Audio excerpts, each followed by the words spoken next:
This week on Waterways, Fort Jefferson preservation projects in the Dry Tortugas.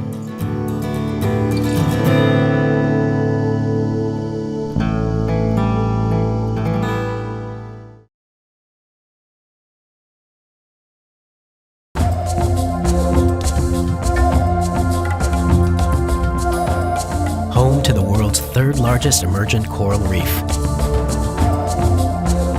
Home to the nation's largest nesting colony of sooty terns. Home to the largest all-masonry fort in the United States. The Tortugas. The first recorded visit to the Tortugas was made by Spanish explorer Ponce de Leon in 1513, just 20 years after Columbus set foot in the New World. He called them Las Tortugas, the turtles, for their large population of sea turtles. The word dry was added to the name later to warn mariners that fresh water was in short supply. Located 70 miles west of Key West, Florida, in the middle of the Gulf of Mexico, visitors come from all over the world to behold the natural and historical wonders in the sea, in the air. But because more than 99% of the park lies underwater, the feature most visible upon arriving in the Tortugas is Fort Jefferson on Garden Key. So Fort Jefferson, which is the main cultural resource at Dry Tortugas National Park, was constructed over a 30-year period beginning in 1846. While Theodore Roosevelt set aside the islands as a bird refuge in 1908, it wasn't until 1935 that the National Park Service began managing Fort Jefferson. In 1992, it was redesignated as Dry Tortugas National Park to reflect the area's natural as well as cultural features. There are two ways to get to Dry Tortugas National Park: by plane or by boat. Those fortunate few who have the time and motivation to get to Dry Tortugas National Park are transported back in time. So when they step off that boat, they are in awe almost at this visual environment. I mean, here you're standing in front of this massive masonry structure by beautiful crystal clear blue water. There's birds flying, fish jumping. It's really an amazing place.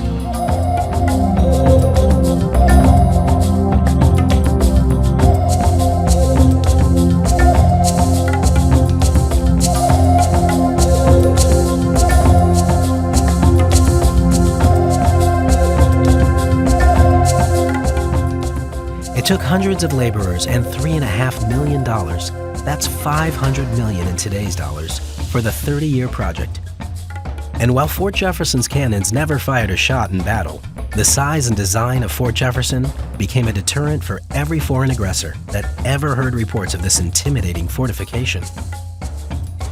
It's hard to explain to folks who haven't been here what an amazing place this is, what a pivotal role forts like Fort Jefferson served in American history, the deterrence factor that a fort like Fort Jefferson served during the Civil War, during the Spanish-American War.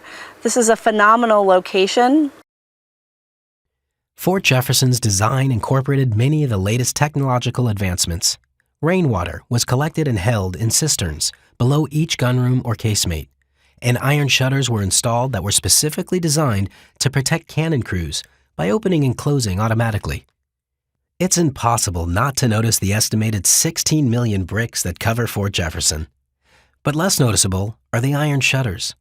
One of the key identifying historical features of Fort Jefferson, the wrought iron Totten shutter assemblies embedded in every lower tier opening. The Totten shutters are named after their inventor, Joseph Gilbert Totten, an engineer in the United States Army. The Totten shutter assembly was a major technological feat of its day. So the cannonball would fire out of the opening, the doors would recoil shut, the locking pins on the doors would slide up that beveled face and then drop into those two divots within the strike plate. Unfortunately, the Totten shutters built to protect the fort and the men firing the cannon are gradually destroying the fort. Over the years, the wrought iron has expanded, The iron's expansion is much more powerful than the strength of the brick and mortar surrounding it. The result? Blowouts, causing bricks to fall from the fort walls into the moat below. Herein lies our conundrum. We have this incredible key feature that is important to the history of the structure. It's important to military technology, yet this same feature is a main aspect that's creating a massive structural issue throughout time. So right now, this is a great example to see the composite results of what happens over the whole stretch of the structure when we cannot get these iron components out. So it starts out with simple expansion and sort of an immediate deterioration of the masonry around the structure. As park employees witnessed major sections of the facade falling into the water, they knew something had to be done. The question was, how would they repair the fort's walls? These types of repairs had never been attempted anywhere in the world. So in the 1980s, the National Park Service entered into uncharted territory and started testing various techniques to repair the walls. When we did the mock-up, our replicated Totten shutters were made out of a plastic polymer material. When we went to phase one, we actually found a better material, which was called GFRC, which is glass fiber reinforced concrete. And when we made that switch to GFRC, I think we have a much better replication of the iron components. It looks more like iron, the color's more true to the iron, and overall just a better product. Some of the materials used to build Fort Jefferson came from the vicinity, including coral and sand. Other materials had a much longer journey. Natural cement used in the fort structure came from New York. The bricks were made in Pensacola, Florida, prior to the Civil War. After the war started, with Florida standing with the Confederacy, bricks had to be shipped from Maine. The process of stabilizing Fort Jefferson would replace these materials with similar materials.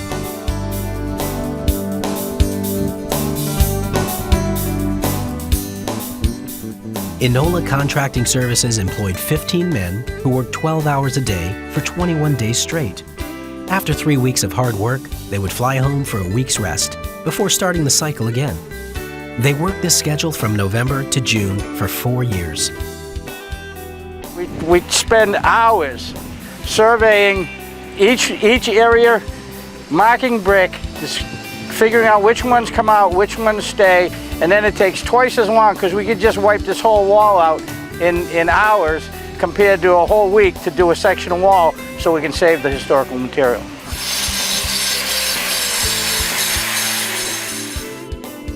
I think the people that worked on this fort in original construction were very proud of this building. This is a structure where form is following function, and yet we have incredible masonry going on in here and guys that really put some time and effort and were showing off their craftsmanship. I think you'll see that sense of pride carrying over to the masons that are working on this project today. It's not every day that you work on a massive military fort from the 19th century in the middle of the Gulf of Mexico.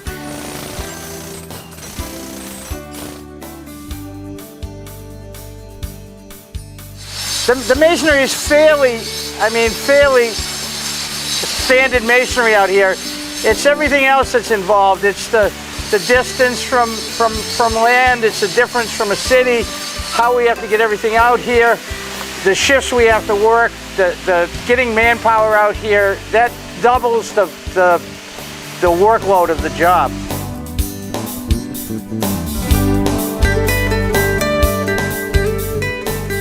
What you have here is this is completed phase 2 work and obviously phase 2 work in progress. We've removed the original Totten shutters, we've reconstructed the lower tier embrasures, we've stabilized the second tier embrasures, and then we've carried out selective brick replacement at the parapet. On top of that, we've done a repointing campaign that more or less works out to be about 100% of the wall for a complete stabilization of this front. Phase 2, the removal of the Totten shutters and the stabilization of most of the fort walls, was completed in May 2011. The next phase would stabilize front 3 and a small section of front 2. However, there is other work being done that some would say is equally important to the preservation of Fort Jefferson. Aside from this, the park is actually doing a lot of other preservation projects. Some highlights of that are we recently mounted one of the original 15-inch Rodman cannons on a historically accurate carriage, which is located on the terraplane level of the fort, and that has truly become a highlight of the park experience. The Rodman cannon at Fort Jefferson were manufactured in 1871 and were installed on top of the fort in 1872 and 1873. The 15-inch Rodman fired a solid shot that weighed 450 pounds, or a hollow shell that weighed 350. It could hit a target 3 miles away, the distance from Fort Jefferson to the Loggerhead Lighthouse. Installed along with the Rodman cannon were smaller 10-inch Parrott guns, manufactured in 1864 and 1865. Of the surviving 25 15-inch Rodman guns, we have 6 of them here at Fort Jefferson. Of the 13 surviving 10-inch Parrotts, we have 4. So we have almost a quarter of the surviving guns at this site. In 1900, Fort Jefferson's armaments were sold for scrap. All of the cannons, their carriages, the cannonballs, and tons of equipment were sold, including the 10 largest cannons still present at the fort. Fortunately for us, they couldn't get these large guns down from the top of the fort. Unfortunately, they were able to get the carriages, so the cannon actually lay in the sandy, salty terraplane for over 100 years. The harsh environment of the Dry Tortugas took a toll on the remaining cannon. Large areas of corrosion formed in areas where the cannon sat in contact with sand. The overwhelming size of the cannon, a 15-inch Rodman cannon weighs 25 tons, in such a remote location on top of Fort Jefferson, prevented any real progress on cannon preservation until the 1980s. Help came from the 482nd Civil Engineer Squadron stationed at Homestead Air Reserve Base, who devised a way to lift the huge guns out of the sand and up onto blocks. In addition to lifting the cannon, the 482nd would also play a key role in the National Park Service's plans to mount the large guns. But first, the cannon would need to be conserved. So we put out a request for proposal, and that was awarded to Tuckerbrook Conservation out of Maine. And their proposal was innovative, and they are the ones that really seem to understand it. And so in 2007, we came out to treat the first cannon. Standard methods of cannon conservation were not feasible in this remote location, with limited electricity, water, housing, and personnel. Adding to the difficulty was the fact that these 25-ton cannon sat on the terraplane at the top of the fort. You start to think the way NASA thinks. So there's a lot of redundancy. You bring not one but 2 of something you need. You try to think ahead to what you expect may happen and try to cover those areas.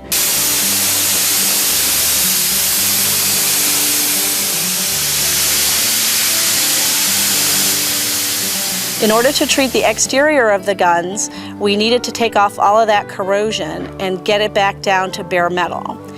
Actually, and the way that was done was using a garnet abrasive to sandblast off all of that corrosion and take it back down to white metal.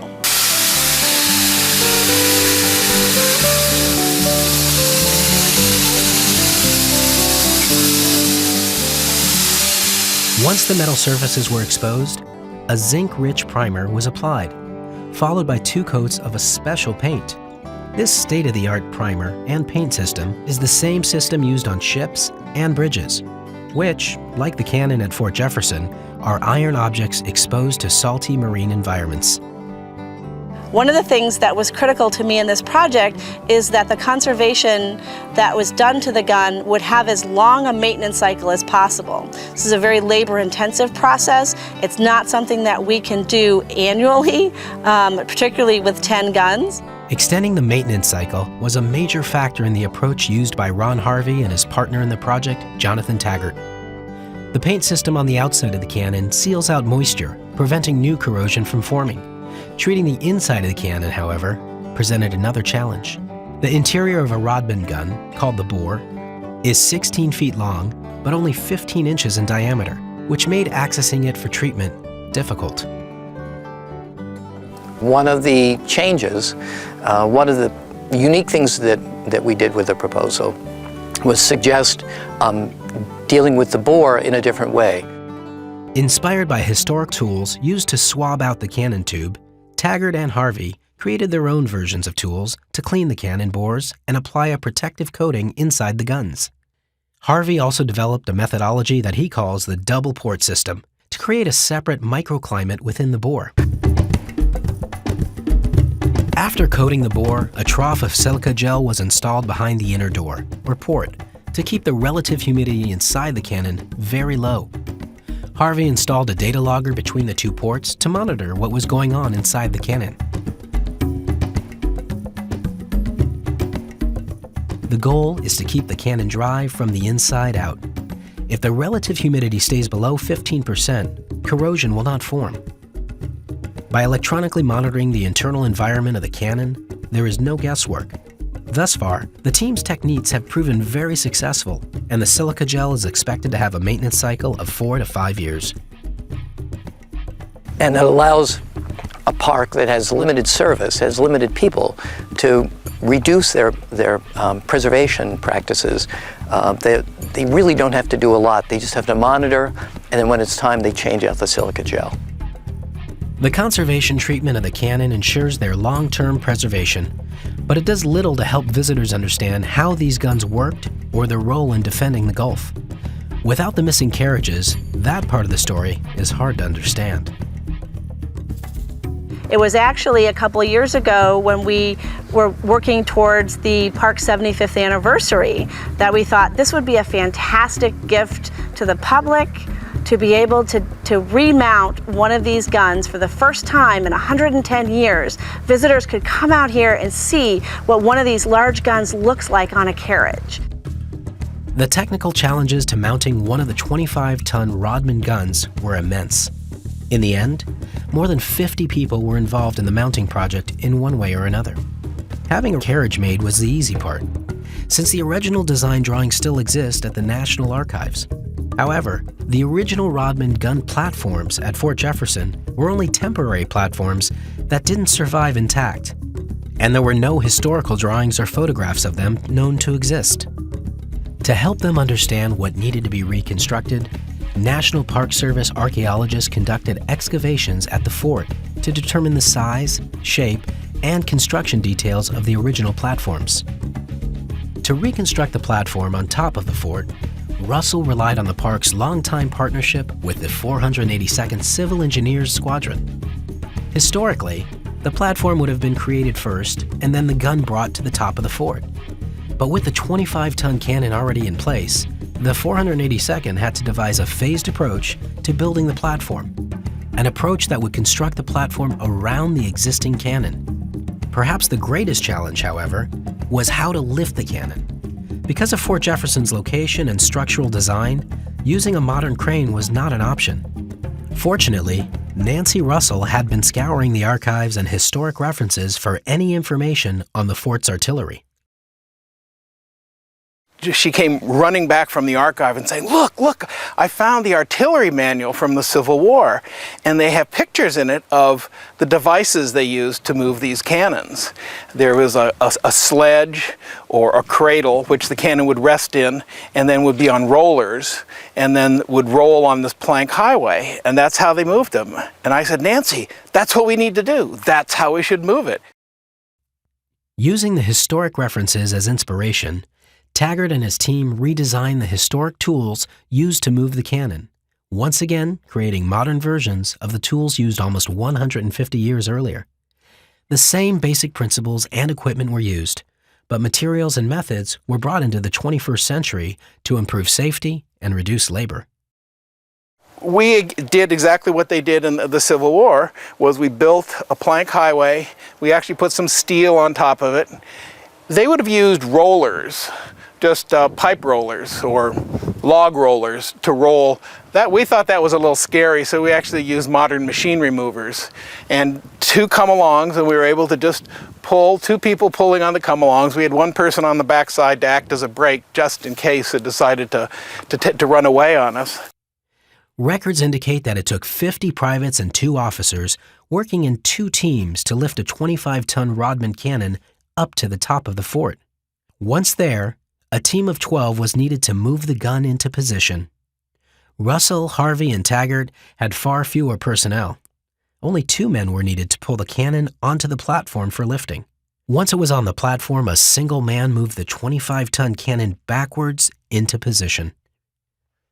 The cannon then needed to be lifted and held 7.5 feet in the air so that the carriage could be constructed underneath it. Here again, history proved invaluable. Historically, installing the cannon on their carriages was always difficult and dangerous work. In the late 1870s, a man named Theodore Laidley invented a gun lift to aid in mounting and dismounting 15-inch Rodman guns. Although Laidley's gun lift was invented after the Fort Jefferson guns were mounted in 1873, it presented the safest option for doing the work today. It took Russell months to find the design drawing for Laidley's gun lift, eventually locating them with the help of the Smithsonian's library staff. The Laidley gun lift's design was improved upon by Taggart and his team, and the cannon was safely lifted. So we had an engineered design following the Laidley gun lift, which was originally in wood. They would have lifted it with chains. We lifted it with Dacron lifting slings and hydraulic jacks. We were surprised to find that during the Civil War that they actually used hydraulic jacks to move these things. Now that the cannon was raised, a new crew came in to build the carriage underneath it. The carriage is constructed from stainless steel to ensure its long-term preservation in the harsh marine climate. The 3-man team hoisted the individual parts of the carriage, some of which weighed in excess of 1,000 pounds, up to the top of the fort and assembled it under the cannon. Once the carriage was complete, the cannon was gently lowered.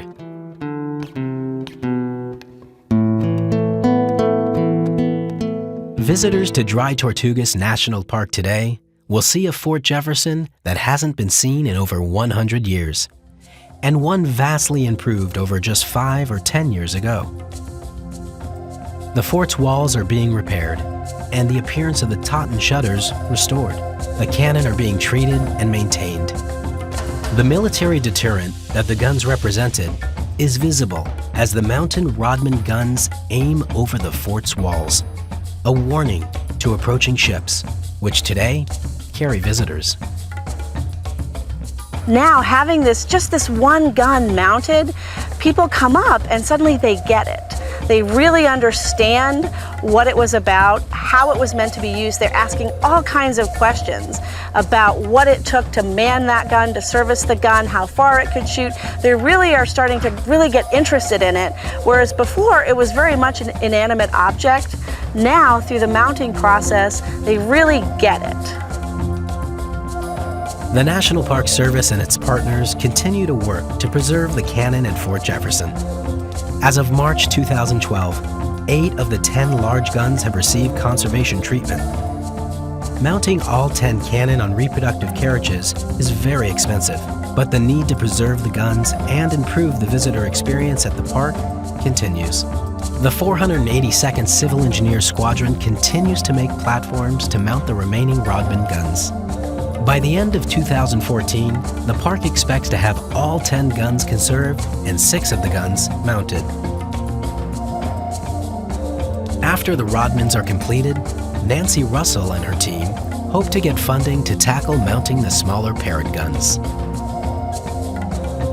Nancy got the bee under her bonnet 7 years ago to make this happen. And today, and behind me, you see the results. It's humbling, it's exciting, and it's also rewarding to be part of a team that brought about this vision. We have something really special here. We have a marriage of cultural and natural resources that may or may not exist anywhere else in the Park Service. With that, I think it's essential that we do what we can to preserve this structure. A wise man once said, "A civilization can be judged by how it treats its cultural heritage." One day, our generation may be judged positively by how we treated and preserved Fort Jefferson.